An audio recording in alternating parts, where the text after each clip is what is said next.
Itinapon daw sa Taal Lake ang bangkay ng mga sabongerong 4 na taon nang nawawala. Ayon sa isang whistleblower, ang DOJ posibleng ipacheck ang lawa sa mga professional diver. Nasa frontline ng balitang yan, si Camille Samonte. Gustong ipa-verify ng Department of Justice ang pahayag ng lumutang na whistleblower ng mga nawawalang sabongero sa Manila Arena noong 2021. Ibinulgar ng whistleblower sa isang panayam na patay na ang 34 na nawawalang sabongero at itinapon daw ang kanilang mga bangkay sa Taal Lake. Ayon kay Justice Secretary Boying Remulla, posible ang sinasabi ng akusado dahil wala raw trace kung saan napunta ang mga biktima.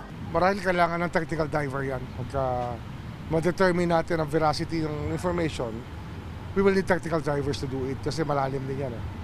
And it's not easy to go into a lake bed to look for human remains. Handa raw ang Department of Justice na makausap ang akusado para i-verify ang mga impormasyong ilalahad niya bilang bahagi ng kanilang case build-up. Pag-aaralan din kung pwede siyang maipasok sa Witness Protection Program. Nasa kaluluwa to ng Pilipino. It's in the very soul. It's very much into the question of the Filipino soul. How we can put to rest things that happen to us. Hindi natin pwedeng pabayaan to and just let it go. We have to be responsible enough to seek the truth. Ang PNP handa ring suungin ng Taal Lake para makita kung totoong nandoon ang labi ng mga nawawalang sabongero. Pero magiging mahaba raw ang proseso. Ilang taon na po ang lumipas, kung talagang doon po nailibing yan ay we don't expect siguro na may makikita pa tayo na mga bangkay dyan. If not, siguro yung mga remains na lang o yung mga buto. So it will take a long process. Handa rin ng PNP na magbigay ng seguridad sa lumutang na testigo.